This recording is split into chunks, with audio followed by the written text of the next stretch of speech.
Hey guys, good morning.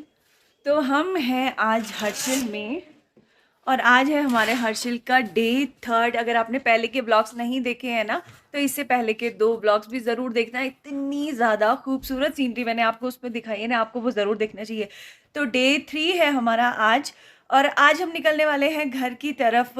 यहाँ से घर ना हमारा 8-9 किलोमीटर, 8-9 किलोमीटर कह रही हूँ मैं, 8-9 घंटे का सफ़र है। तो हमने सोचा कि अर्ली मॉर्निंग हम तैयार हो जाते, तो अर्ली मॉर्निंग हम तैयार हो गए हैं।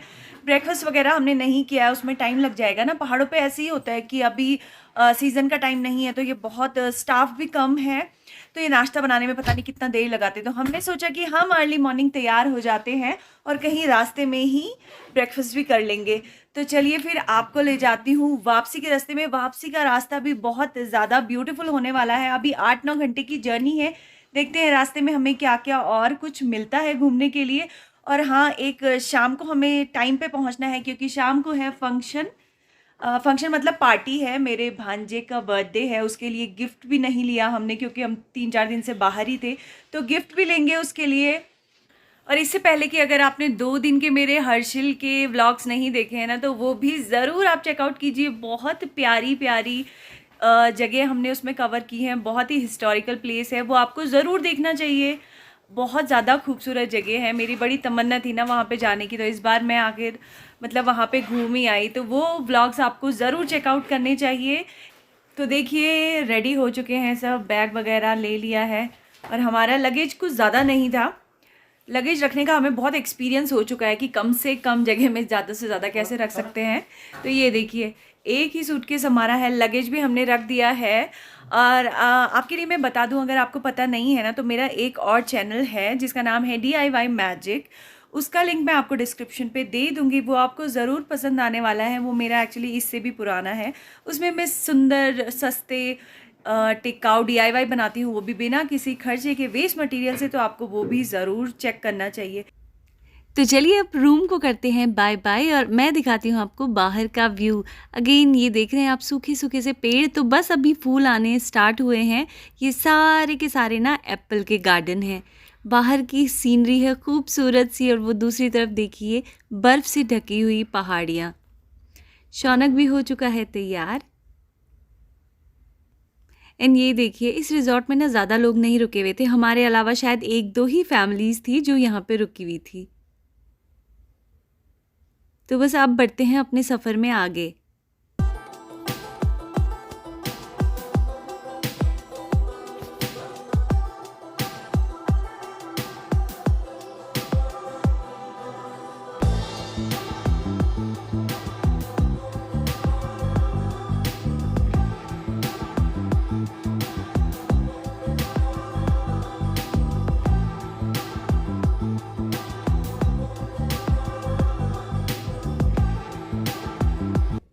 तो हम 3 दिन के ना टूर पे हर्षिल में थे। तो जिनको नहीं पता है उनको मैं बता दूं कि हर्षिल एक बहुत ही खूबसूरत टूरिस्ट प्लेस है, जो कि उत्तराखंड जिले के उत्तरकाशी डिस्ट्रिक्ट में पड़ता है। उत्तरकाशी का जो मेन मार्केट है ना, उससे भी ये 2-2.5 किलोमीटर, 2-2.5 किलोमीटर बोल रही हूँ बार बार, 2-2.5 घंटे की दूरी पे है। तो बहुत ही मतलब, देहरादून से अगर आप आ रहे हैं ना, या बाहर से भी आ रहे हैं, तो पहले आपको देहरादून आना पड़ेगा।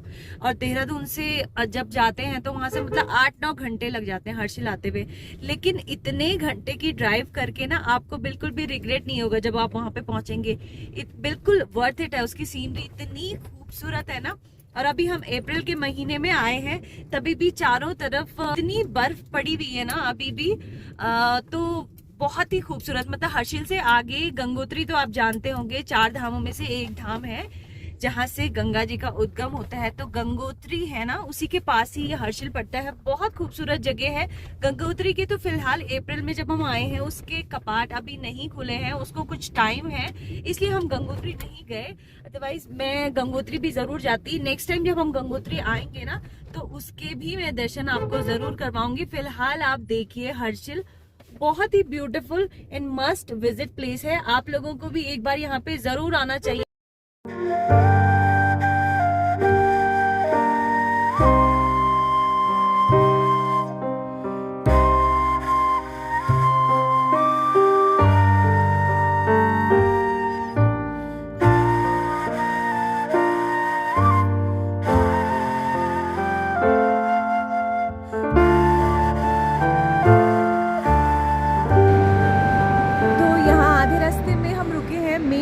है यहाँ से उत्तरकाशी, तो अभी वहाँ पे हम नहीं पहुँचे हैं, तब तक हमें बहुत भूख लग गई। ब्रेकफास्ट करने के लिए हम रुके हैं इस जगह पे। आप देख सकते हैं पीछे की कहीं कहीं पे अभी धूप आनी स्टार्ट हुई है, और आप सुन रहे हैं मेरे पीछे आवाज़, सुनिए कितनी तेज आवाज़ आ रही है। तो यहाँ पे ना ये भागीरथी नदी बहती है इधर पे। अभी बैक कैमरे से भी मैं आपको दिखाऊंगी, वो शायद आपको दिख रहा होगा, वो दूर वो पुल है, उसके नीचे नदी है, भागीरथी रिवर यहाँ पे बहती है।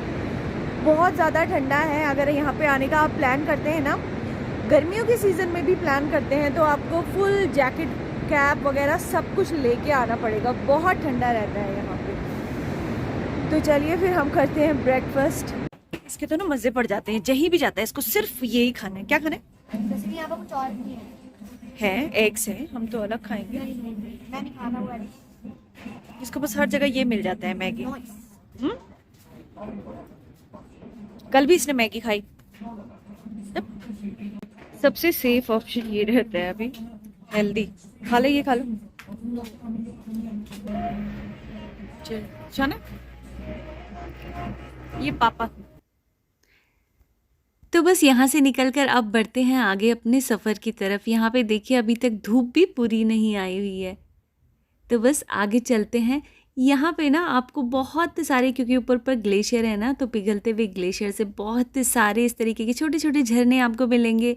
एंड क्योंकि अब यात्रा का सीज़न शुरू होने वाला है, तो रिपेयरिंग का काम भी ज़ोरों शोरों पे है।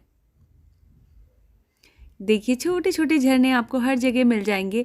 एंड रास्ते में, गंगोत्री के रास्ते में ये एक जगह मिलेगी आपको जिसका नाम है गंगनानी। यहाँ पर है गर्म पानी के स्रोत। जी हाँ, नेचुरली गर्म पानी के बहुत सारे स्रोत यहाँ पे हैं, जहाँ पे आके आप स्नान कर सकते हैं। और कहा जाता है कि अगर आपने यहाँ पे स्नान कर लिया ना, तो सारी स्किन प्रॉब्लम आपकी ठीक हो जाएंगी, क्योंकि उस पानी में मिला होता है गंधक। तो यहाँ पे भी आइए और स्नान ज़रूर कीजिए आप।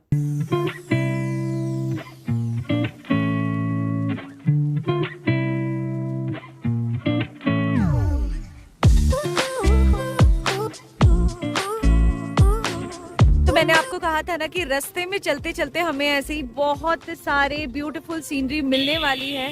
तो ये देखिए, बाइक वाला भी जानबूझ के हॉर्न बजा रहा होता है। तो ये देखिए, ये है ब्यूटीफुल सी लेक। इस जगह को कहते हैं मनेरी, एंड ये है मनेरी लेक। इसके आगे एक छोटा सा डैम है, तो मनेरी लेक है ये, बहुत ज़्यादा ब्यूटीफुल। अब ना, अगर आपने कल का मेरा व्लॉग देखा होगा तो यहाँ पे एक वाटरफॉल सा है, वो मैंने दिखाया था डिटेल में, ये लेक नहीं दिखाई थी। तो लेक आज आप देख लीजिए। आप मेरे पिछले व्लॉग्स भी आपने देखे होंगे, तो मैं बहुत ब्यूटीफुल ब्यूटीफुल कर रही हूँ। तो बट क्या करें, ये है ही इतनी खूबसूरत जगह कि आप अपने आप को वाओ ब्यूटीफुल ऐसे बोलने से ना रोक नहीं पाएंगे। तो मैं आपको बैक कैमरे से दिखाती हूँ कि कितनी सुंदर जगह है ये।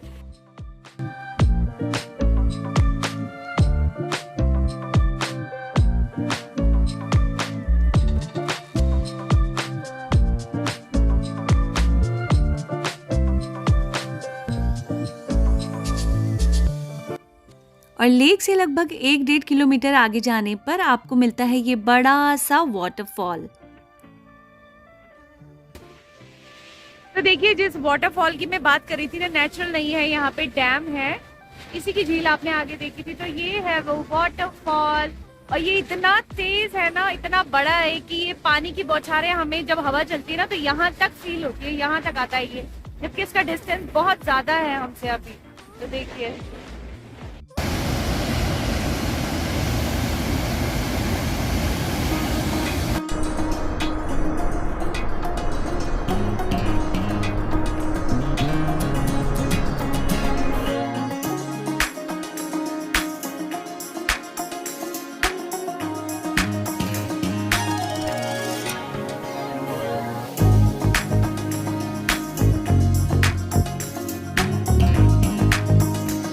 अब यहाँ पे बहुत सारी खूबसूरत सी फोटोज़ खिंचवाने के बाद और बहुत सारी रील्स बनाने के बाद हम चलते हैं आगे। और ये टनल जो आती है ना, इसको क्रॉस करके अब हम पहुँचेंगे नेक्स्ट उत्तरकाशी में। छोटी सी झील के चारों तरफ बसा हुआ है ये छोटा सा टाउन, ब्यूटीफुल टाउन। यहाँ पे हम ज़्यादा नहीं रुकेंगे क्योंकि आज हमारे पास टाइम कम है। तो तो दिन के 2:30 बज चुके हैं और हमारी ना भूख के मारे हालत ख़राब हो रही है। शौनक की तो बहुत भूख के मारे हालत ख़राब हो गई है। फिर रास्ते में उतरे हम। शौनक ने ये कूड़ा कबाड़ा खरीदा है, पता नहीं कौन से ब्रांड के ये चिप्स हैं। कोल्ड ड्रिंक दिखाना शौनक, कौन सी है? व्हाट्सअप दिखाना। कोल्ड ड्रिंक देखो, कोक की जैसी इसकी पैकिंग है। कोल्ड ड्रिंक का नाम है व्हाट्सअप, चिप्स का नाम है देवर पान चिप्स। तो आपको भी अगर देवर पान चिप्स खाने हैं तो आपको यहाँ आना पड़ेगा। इसके अलावा ये और पता नहीं कहाँ मिलते होंगे, शायद ही कहीं मिलते होंगे। तो देवर पान चिप्स और व्हाट्सअप कोल्ड ड्रिंक पीनी है तो आपको इधर आना पड़ेगा। तो फिलहाल हमें रास्ते में यही मिला है खाना। अभी तक हमें कहीं पे भी एक ढंग का रेस्टोरेंट नहीं मिला है। जो भी मिला है ना, वहाँ पे बहुत ज्यादा भीड़ थी आजकल, क्योंकि शादियों का सीजन है इसलिए बहुत ज्यादा भीड़ थी। देखते हैं आगे अगर खाने के लिए हमें कुछ ढंग का रेस्टोरेंट मिलता है। लगभग 3-3:30 बजे हम पहुंचे ये आगरा खाल, जो कि नरेंद्र नगर के बिल्कुल पास है और यहाँ से देहरादून भी अब ज़्यादा दूर नहीं है। तो यहाँ पे जो भी नॉन वेजिटेरियन है ना, उनके लिए बहुत सारे ऑप्शन हैं। भुटवा इसे कहते हैं, भुटवा और चावल। अगर आप शौकीन हैं मटन के तो ये आपको ज़रूर ट्राई करना चाहिए। मैंने अपने लिए ऑर्डर किया है मटन एंड चावल, एंड सौरभ ने अपने लिए ऑर्डर किया है चिकन।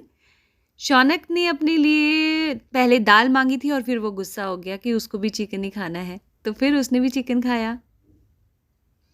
एंड प्लेटें देख के आप समझ ही गए होंगे कि हम कितने भूखे थे। अब जैसे जैसे देहरादून के नज़दीक जा रहे हैं तो गर्मी बढ़ती जा रही है, तो इसलिए अब खाते हैं आइसक्रीम। तो फाइनली देखिए, मतलब 6 बजे हम अपने घर आ गए। सुबह 8 बजे के चले हुए, अब जाके हम अपने घर पहुंचे हैं। तो वैसे तो अभी बहुत सारा काम है, जैसे कि मैंने बताया कि मेरी सिस्टर का घर हमारे घर के पास में ही है और उसके बेटे का बर्थडे है। तो उससे चाबी लेने के बाद ना हम सीधे घर आ गए, क्योंकि अभी भी टाइम है, 7-8 बजे से पार्टी शुरू होगी। हमने सोचा अपने घर में जाके थोड़ा फ्रेश हो जाते हैं, आराम कर लेते हैं, फिर जाएंगे वहाँ पे डिनर करने। तो आज का वीडियो मैं लगभग यहीं पे एंड करती हूँ। देखती हूँ थोड़ी सी क्लिप्स में बाद की भी डाल दूंगी। तो पार्टी से आने के बाद ना फ्रिज में सौरभ ने मेरे लिए सरप्राइज रखा हुआ था। जैसे कि आप जानते हैं, हम गए थे पहाड़ों पे अपनी एनिवर्सरी सेलिब्रेट करने, लेकिन पहाड़ों पे इजीली ना फ्रेश केक मिलता नहीं है। फ्रेश क्या मतलब, हमें तो केक मिला ही नहीं। तो हमने घर आके केक कट किया। बहुत ही यम था, बहुत ही अच्छा था। मतलब एक दिन लेट हो गया, बट एनीवेज हमने केक तो आज कट का किया। वीडियो मैं यहीं पे एंड करती हूँ। अगर आपको व्लॉग पसंद आया हो तो please like, share and subscribe to my channel. मिलते हैं अपने नए वीडियो में। Till then bye bye, take care and thanks for watching.